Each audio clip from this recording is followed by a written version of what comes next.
gonna make just so I can, kind of bully myself into making them. Validate it. Yeah, totally. Yeah. Totally. How's my sound? You sound great. You sound great. Okay, because a lot of times... Ooh, I gotta turn the gain down.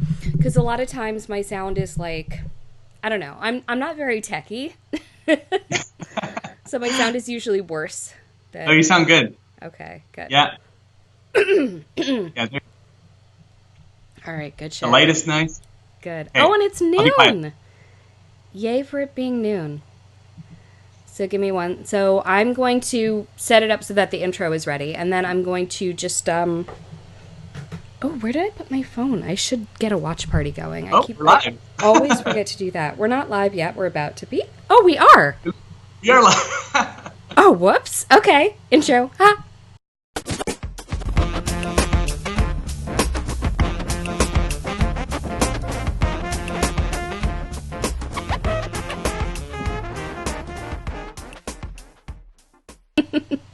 So apparently I went live without realizing it. So sorry, everyone. Good thing I didn't say anything bad.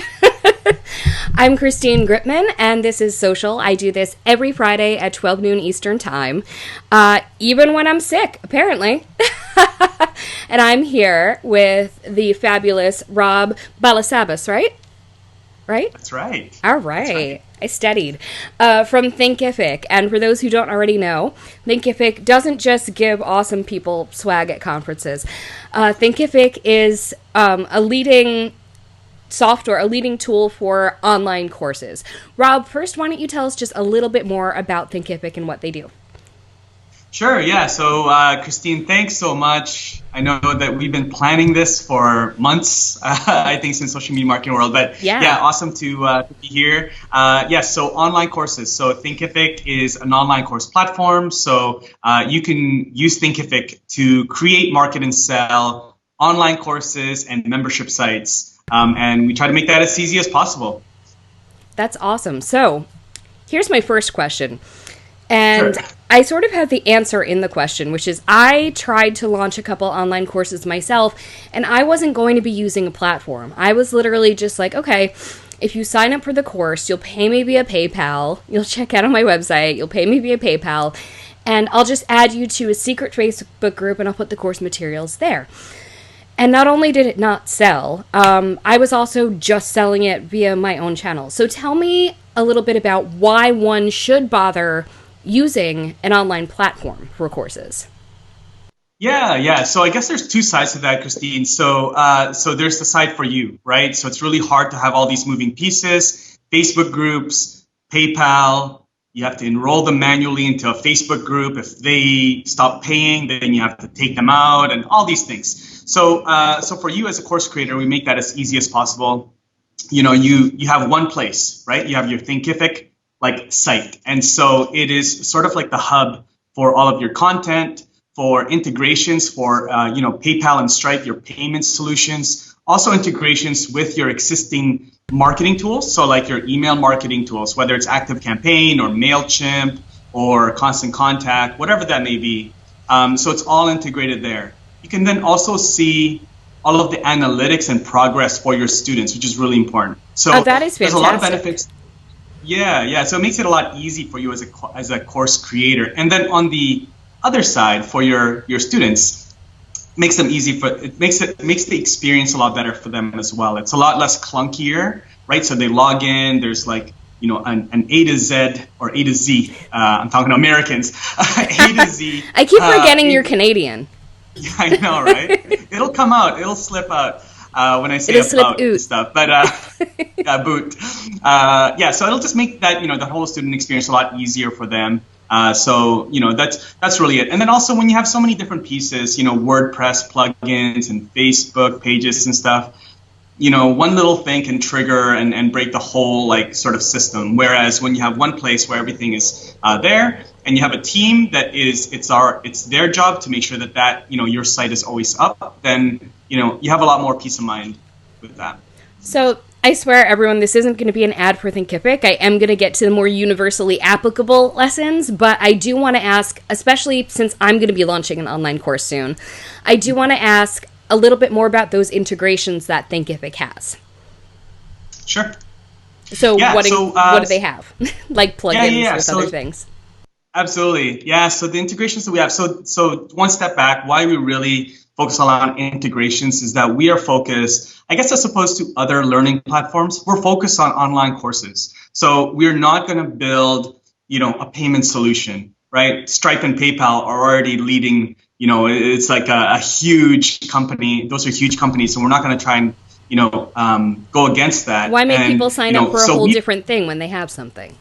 Yeah. Exactly. So we make that easy to integrate those payment solutions. If you have ActiveCampaign or MailChimp, like I said, or any of those like popular email marketing tools, then we integrate with those really easily. And then analytics, right? Analytics, Google Analytics, Mixpanel, all these things. We try to make that as easy as possible as well. So all these things, we try to focus on online courses, and then if there's other tools already that's existing for other functions as a course creator, we just play really well with them. So the one tool that connects to almost everything is Zapier. And so we have a direct integration with Zapier, which opens up the doors for hundreds of other platforms and softwares if you want to connect them to Thinkific.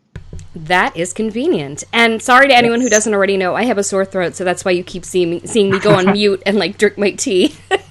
That's just keeping me going right now. All good. All right, so on to the more universally applicable things. So You've seen a lot of online courses happen. Some of them are smashing successes. I've heard of courses that just immediately right out the gate, people's first courses, making a crazy amount of money. And then you have people where, they've created a quality product, but it's just not selling. It's just not happening. So I was wondering if you could tell me, it's kind of a complicated question. Two things. First of all, what makes a good quality product there? What makes a good online course? And then secondly, things that you've seen that have really worked in terms of selling it. So first, let's actually talk about the selling it part first, if we may. So what are some things that you've seen work or not work in terms of getting that course sold? Yeah, so really, really good question. It's probably the most popular topic to talk about within our community as well for Thinkific is how do you make money? How do you build a course, but then how do you market it? So really I've been here for about 3 years. And before this, I was already in digital marketing. I was working for a digital agency for 6-7 years. And so what I've learned is that there's, the whole concept of pre-selling, right? And validating your idea.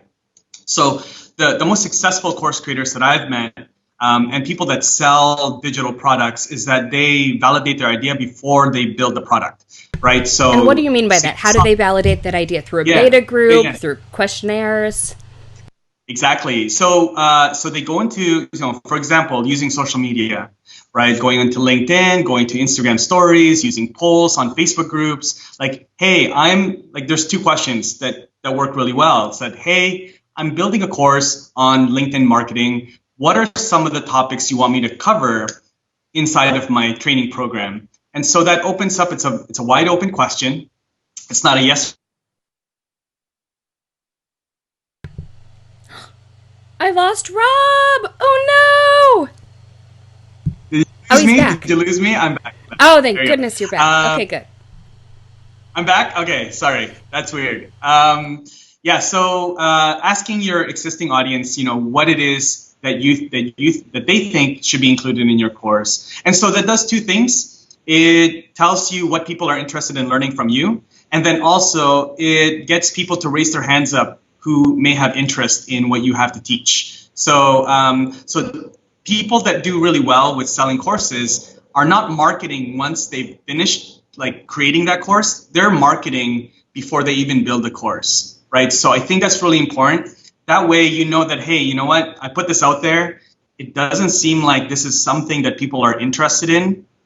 I'm going to back off. I'm going to kind of rethink, which topics again, right? So or they can tweak. Let's say they put together this whole beautiful course, and then when they ask the question, they realize one stupid thing they forgot. And I'm like, I can't believe I forgot. Or I thought people knew that already. I thought it was too basic to put into this course. And then they're realizing people want to know it. It gives them a chance to tweak. So that's really smart about seeking out that interest and that concept before you have officially put a bow on it. Totally, totally. And then once, let's just say you move forward, right? You have like, okay, you put it out there, you get a bunch of interest, and then so the next step would be to create a pre-sale landing page. Very basic. Again, don't go out and film content. Don't go out and build that course that's going to take you, a month to film and edit and all that stuff, right? So just go build a pre-sale landing page. If you go to Thinkific, there's a free account. We have a template for this already. And essentially, it's going to be a questionnaire, right? You mentioned questionnaire. So it's going to be a survey. They have to put in their email address and their name, so you know who they are. But then they have to fill in the survey of basically what are the pain points, what are the things that you want to learn from me, right? And then that way you know what topics to build. And basically you're getting your audience to essentially build that course with you. And then once it's launched, then you can go back to that audience and say, hey, it's launched now. Here's a coupon code, or I'm looking for 5 people to validate this idea and beta test it. So that would be the next step. It also starts them out with a feeling of buy-in, because they feel like I sort of contributed to this. And exactly. You also have that feeling of, well, I raised my hand to contribute. I've already kind of supported this person. I feel like kind of a jerk if I don't go ahead and sign up. Exactly. Mm-hmm. So then the next step is, once that's you validated, you have people that want to take it. Don't film content still. Don't create content. Go and teach it live. Use Zoom and teach it live, right? That's incredible. Like for free to a beta group or something as a test? Exactly. That's an interesting concept.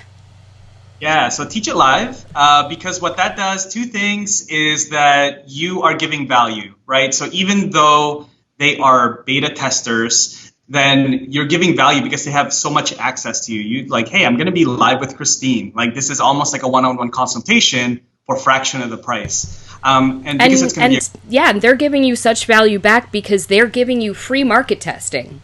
Exactly. Market testing is incredible. That's market research. Exactly. Yeah, I mean, all the big companies do this, right? Before they do anything, they do focus groups. And essentially what you're doing is almost a focus group. And you're just reaching out to them. And then, you're able to ask them, like, hey, what are the questions that you have after you teach your lessons? Then they're able to fill in, like, some of the spots or gaps in your curriculum and say, like, hey, Christine, that was really awesome, but I would have really wanted to learn more about, like, doing X, Y, and Z, right? So you're able to, like, really have a complete course by the time that you're done that first or second batch of live students. Then you're able to get testimonials that you can use for marketing, in the next round of marketing, right? So that's really sort of like the basic strategy I have a that I find about really. That. Sorry, I keep cutting you off. Does Thinkific help you find people for a beta test, or do people have to just pull from their own communities? Yeah, we don't do that. So we have a community, like we have a private Facebook group, and sometimes people will, every Friday, like today, there's going to be a Flaunted Friday thread. I'm going to flaunt this. You can flaunt that. I'm going to flaunt this for sure. And so you can say, like, hey, I just got a new course. I'm looking for some beta testers. I teach, fire painting or something, and so people might sign up for that. And it's an actual course. I want to learn fire painting now. What is fire painting? This is a detour. It is an actual course. So one of our course creators in Seattle, she does this fire painting thing. She does really well. Like with a torch, she puts paint, and there's torches involved, and it's a whole thing. So wow. You can teach anything on Thinkific. You can teach anything on Thinkific, honestly. So we don't have a marketplace, but we have a lot of resources to help you understand and kind of step by steps on how to go out to the market and validate. Well, also you and Patty have done a killer job at building a community. You have I'm a part of your community that is largely like social media marketers and stuff. I don't know if you have other communities or just we're the people who tend to like vibe with it. As I mentioned to people before who don't already know, like all my friends have this freaking hoodie. We're all in like the Thinkifik collaborations group. You guys do a really good job at reaching out to people and developing a community around yourselves, which is fantastic. So, I mean, if you're a part of the Thinkific community, there's peeps there who want to help. I mean, the people who Thinkific vibes with are people who want to help each other. Speaking of which, we have a lot of people in the comments, a lot of our mutual friends in the comments here, asking if Thinkific has a course on how to make a Thinkific course. Hey, Chrissy. Good to see Chrissy. Chrissy's an awesome friend of ours from Quick. Love their tool. Love Taylor, by the way. I don't know if you've met Taylor, Christine, but you got to meet that guy from Quick. Yeah. So I have. We hung at Social Media Week yes. Lima. Oh, that's right. That's Yeah, right. Okay. we all had our Thinkific hoodies on, and our Quick T-shirts, our Be Heard shirts, and Agorapulse shirts. Major FOMO from that, from seeing all that. But Chrissy, yes, there is a course. I'll drop in the link. It's literally a course on how to build and launch a course. So it's pretty new. I think we launched it a couple weeks ago when we went to Dallas. But yeah, I'll send that over. It's in the training site. But yeah, I'll link it for you, Chrissy. I love that. Who leads it? What's that? Oh, who leads it? Yeah, who did the course? There's a guy named Aaron Morin. So if you ever create a Thinkific account, you get a ton of emails from him. His ginger guy with a big beard, awesome guy. Yeah, so he's our lead product educator. So he is the guy that teaches everyone how to build courses from Thinkific. So yeah, so that's going to be him. I will share that with you. Oh, by the way, speaking of community, Chrissy, where are you? You're in New York, right? Yes, I am in the suburbs of New York City, so it takes me like half an hour to an hour, depending on traffic, to get down there. Okay, I'm going to message you. I'll connect with Patty. Patty's going to be in New York next week. Yes! And we also have George Demanis, who's over in Long Island. We got a lot of New York area peeps. I remember last time you guys were in New York, I couldn't go. I think it conflicted with Social Media Week Lima, actually. So I got to get in on that. And hopefully by then it will either be hoodie weather or you guys will print some more baseball tees. I know. You know that's what I want. I know. It's in the works. I'm so ungrateful. I haven't even done a course with your company yet. And I'm like, give me all your stuff. Okay, but moving on. So that's kind of how to pre-validate a course, how to get people interested in it before you even create your course. Now I want to, and that's also kind of the pre-selling and all of that. Now I want to talk about what actually makes a strong course. Like we want to make sure the product is good, right? Yeah, that's a really good question. So a really strong course, I mean, there's a lot of different factors to it, but I think really what you're trying to do is you're trying to provide a transformation and a shortcut. Right, two really important words that comes to mind when it's a really good course is that what is the transformation? So there has to be like an end goal in mind, right? So you have to understand who it is that you're teaching and then what they want to achieve. So this is where the whole validation and almost pre-selling the course really comes into play because you can't really make a course that is for everyone, right? It's just like any product, you know. You need to understand who it is that you are servicing and then what it is that they want to get to. So a lot of course creators have told me that they'd like to teach a previous version of themselves, right? So it's like, hey, you know, I used to be this, but I did all these things and now I'm here. And so people gravitate to you because they feel like they want to be where you're at and they can relate to you, right? So in many ways, that's sort of the case. So transformation, so understand what it is that people are trying to achieve and where you come into play, where you can provide the transformation. The second thing is the length of the course. Now, value doesn't always associate with length, right? So it's not like, hey, if I have a 2-hour course, if I stretch that out and have filler content and I stretch it to 4 hours, maybe I can charge double. People don't have time for filler. No. Your course is the shortcut. Yeah. So think of it that way. Your course is a shortcut. So if your course only takes an hour, then just keep it to an hour, provide the transformation, and still charge the same amount that you would charge. A course creator once told me that it's kind of like going to the doctor, right? You're going to the doctor for that knowledge that they have, and you're paying them for the result, not for how long it takes to be in their office, right? Yeah. Like you probably want to pay less to be there for a lesser amount of time, right? Mm-hmm. So don't associate the length of the course with the value. So you're the shortcut, and also just understand that it's a transformation that you're providing. I love that. So in terms of the content that you put into a course, the formats, so I imagine there's video, slides, like how do you actually build a course in Thinkific? I'm sure there's options, but what are those options? Yeah. There's tons of media, like any type of content we can essentially host inside of a course. So, but what tends to do the best? What tends to do best? That's a really good question. It really depends on the course or the topic, right? So For example, if it's a fitness course, then obviously videos do really well. If it's more of like an accounting kind of course, then probably presentations where they're showing the screen do really well. If it's a baking course, then I guess videos plus, text for recipes and things like that. That's smart. So, yeah, it all really depends. If it's a coding course, we actually just launched an assignments feature. Ooh, so, you can teach something. Yeah, and then let's say it's a public speaking course. You're like, hey, this is how you do an introduction, or this is how you do an elevator pitch. Okay, cool. This is the 3 things that you should do. Go film yourself and then upload it so that I can review your video. So can only the instructor review the videos and things like that, the assignments, or is there a space for community within Thinkific platform? There's a discussions. Oh, awesome. There's a discussions feature. Yeah, there's a discussions feature. Oh, that's so good. Your peers can also see it. Yeah. Oh, I love that. And you can't learn, fire painting from, text. When it comes to those text things, those slides, are there particular formats that you would upload those in? Do you have to create them within Thinkific? Like, how does that work? I'm getting very specific, I know, but I know, I love it. Well, because I'm going to be doing this. Good. Slides, you can upload them as PDFs. And then if you want to, you can do voiceovers on each slide inside of Thinkific. So you can record it.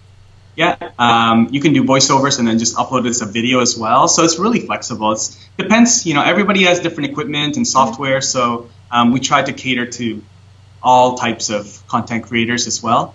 So you can just upload the slides as PDF if you like, or videos, or audio files as well, MP3 files, like really anything. You can even do live streams inside. So if you had like a Zoom link or something, or Webinar Jam, then you can go live inside. You can embed that live stream inside of the course so that you can have like a weekly, Ask Christine Anything session for half an hour. I love that. Oh my God, I'm totally going to do that because I really like live interaction. Like that's kind of where I shine, asking people questions and getting people's questions and sort of on the fly.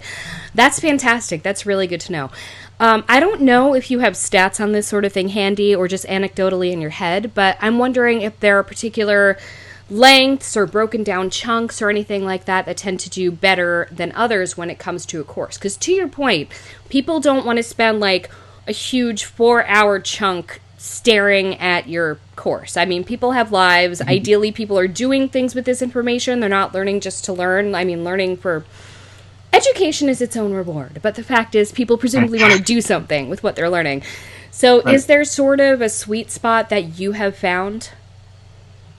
Yeah, as far as the course itself, not entire. It just ranges, right? So it depends on the topic. Probably more meta and more micro is the video length themselves. We suggest anywhere from like a 2-minute to 5-minute video lesson if it's inside the course, right? So then you break it up into smaller topics. So let's say it is how to set up a Facebook Live. Then you kind of look at that whole process, and then you try to make little 2 to 5 minute videos for each one. That's really short, but that's good to know. Yeah, I mean, you can make it as long as you want, as long as each of those clips, each of those video lessons are that length. Just because people, even if you look at your own behavior, unless you're like binge watching on Netflix or YouTube or something, then you're probably not going to sit through a very long tutorial video. And you want consistency. You want consistency, yeah. Plus, you kind of want people. The way that people learn is that they take information and then they do something with it, kind of like school, right? So you take information, you do something with it, you come back, you discuss. Yeah. So we're trying to encourage people to sort of have that sort of layout with their course, and that's where the quizzes and assignments come into play, right? So so I would say that that's probably the best tip that I can share. One example was our CEO actually. He wanted to just play around and do some photo editing just for his family pictures. So he bought this course on how to use Photoshop. He had a pretty good idea with Photoshop already, but he wanted this particular thing. I don't know what it was. I think filter, like layers or something. Yeah. So he didn't actually take the whole course. He just went to go through like a couple of the modules. and he still got value out of it because, because he got what he needed, but he didn't complete the entire course. So on paper, it doesn't look like it's a really good course for him because he didn't complete it, but he did get value because he got the 2 modules that he needed. So it's a lesson learned that sometimes when a course is too long, what you should probably do is maybe break it up into smaller courses and then make it into a bundle, right? So that people can just like consume the ones that they want, kind of like a little index, table of contents. Kind of. Is there a place where people who have taken the course before can leave feedback or reviews within the platform? Yeah, absolutely. So after someone finishes a course, like one of your students, then they're automatically, if you want, they'll be prompted to leave a review, 5-star or how many stars, plus also a comment. That's great. And do people tend to leave the same course up there for a long period of time and just keep reselling it? Or do people tend to do kind of short form time-bound courses? It depends. Some people have built memberships, so this is a whole nother thing. It's like memberships. So we should talk about that. I wasn't even thinking about that, but let's talk about that for a minute. And also, you're talking about that, while you're answering that question, it's about that time where I want to encourage people to ask their own questions in the comments, which we'll get to after this. So tell us about the membership functionality. Sure. Yeah, so you can, a lot of course creators are creating memberships now, so they can, create sort of like a Netflix format with their courses. So individual courses that people can access all at any time for a monthly fee, that sort of thing. Now, memberships typically have 3 prongs, right? So there's the courses, there's also community, and then there's also access. So it could be like a weekly or monthly Facebook Live or Zoom Lives, that sort of thing. A lot of course creators are doing that. I mean, memberships are gold because it's predictable income, predictable revenue. And also on the marketing side, you don't have to do these big like launches, product launches all the time. All your content is just going and pushing them to the membership, right? So, you've got your peeps. You got your people, you're building, just like I think, we're common friends with Andrew and Pete, right? I love them, and I'm an Atomic member. Yes. Are you going next year? Oh, maybe? Hell yeah. Oh, yeah. Okay, I spoke last year. I got the honor of speaking at the inaugural Atomicon, and I'm definitely attending this year for sure. It's going to be, oh my God, it's going to be mind-blowing. You'll be there? We'll be there. We're sponsoring with my baseball tee? I hope so. I won't show up without one. I mean, I'll be wearing my Kelly Marabella designed Andrew and Pete fangirl shirts the whole time I'm there anyway, but nice. With my hoodie over it. Good. But yeah, Andrew and Pete have really done an incredible job of community building with Atomic, and the level of training that they provide that community is really top notch. Those guys are so solid. Yeah, love those guys. So that's a really successful membership. So I forgot what we were talking about. Yeah, memberships. So 3 things. Those are the 3 things, right? And you can do that all within Thinkific. It's already all set up. So essentially, you just create your like individual courses, and you bundle them up, and then you attach a subscription to it, a monthly fee, and then you go and you share it with your community. That's really it. I love that. And that brings me to another question, and I swear I will let you go soon. And anyone who does have questions, please bring them in now, because I'm going to let Rob go soon. But is there... I imagine that most people who are doing courses with Thinkific, the course lives on Thinkific and people go to Thinkific and all of that. But is there any option to embed that, to kind of almost white label it, to embed it within the person's own web properties? Because I know that some people, like Amy Porterfield, for example, if you go do one of her courses, it's completely within her own domain. It's totally her own thing. She has crazy tech. Does Thinkific have an option of embedding it within someone's own web properties? Yeah, so technically no, but so the goal with Thinkific is to be white labeled, right? So the answer is no, not embedded into their own website, but a lot of course creators, again, our whole goal is to be white labeled. We want our branding to disappear. So if you go to a lot of top course creators, you won't even know they're using Thinkific. You'll think that they built it on their own website. That's because they've taken the Thinkific, platform and white labeled it. They've used their own domain, which you can use your own branding, remove all the Thinkific branding, and essentially just use like if you go to, let's say, you go to my website, it's robbalasabas.com. I might have a button that says courses, and then that goes to my Thinkific site now, but it's branded just like my own website. Great. That's great. So Thinkific is just the engine that powers it, and it provides you so much more than you would be able to cobble together on your own. Exactly. Yeah. That's it. Fantastic. I love it. I don't see questions. Chrissy Buck, I need to have you on this show one of these days. I got to write to you next. Yeah, I think that we're just about to wrap it up. I'm very excited to build my own course. I tried, so I'm going to bore everyone with my own online course story for a minute. A couple years ago, I was going to be launching a personal branding course called Strike Up the Brand, and I had this whole like old-timey pinup girly type of, I was like playing a trumpet with my hair in victory rolls, and it was about tooting your own horn and all of that. And everyone saw the marketing materials. Nobody bought the flippin' course.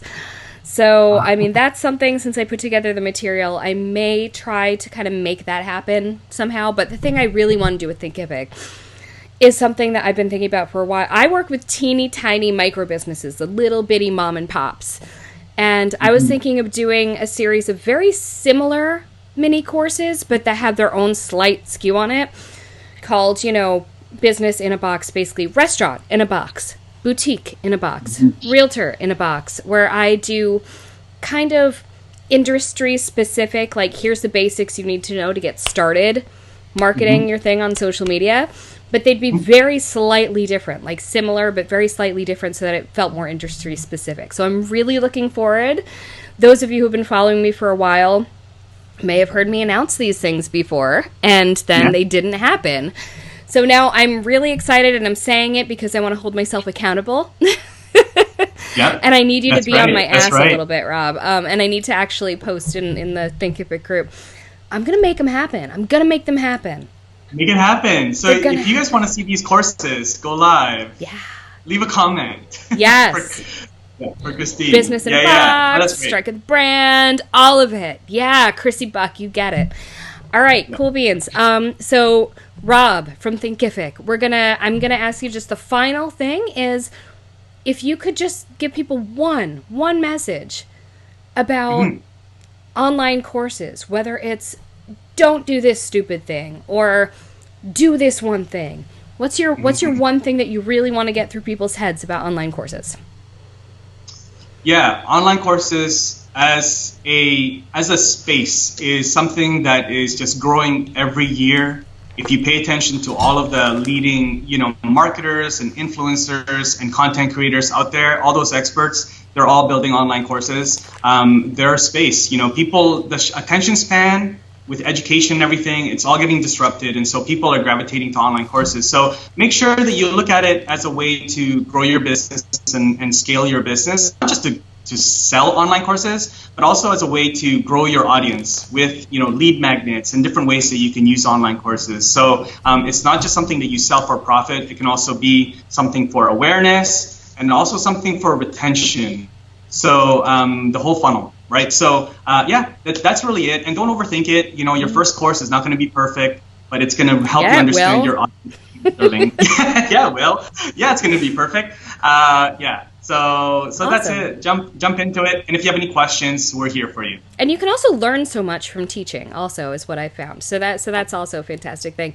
Thank you so much, Rob Balasabas from Thinkific. I'm very excited. I see Greg Gritmon says make it happen. So he's definitely going to hold me to making the courses. He lives with me. All right. And again, I'm Christine Gritmon. I do this show, Social. Oh, Rob went sideways. That's hilarious. Thought you were in Canada, not Australia. No. So I'm Christine Gritmon. I do the show Social live every single Friday at 12 noon Eastern Time. And next week, I have the fantastic Find Troy Sandage, who I met at Social Media Week Lima. And we're going to be talking about something that's of great interest to me. So automation is a thing now. Everyone's doing automation. They've got like chatbots. They got whatever. That can seem impersonal and like, oh, we're losing the connection. And we're going to talk about how to do it effectively so that you don't lose a personal connection. You just give a better personal connection. We're going to talk about doing automation right. So that is next week, 12 noon, Friday, I think it's September 20th. 12 noon Eastern Time, with Troy Sandage of Find Troy. And this has been Rob Balasabas from Thinkifik and Christine Gritmon of Christine Gritmon Inc. Thanks so much for tuning in, and I hope you tune in next week too. Bye!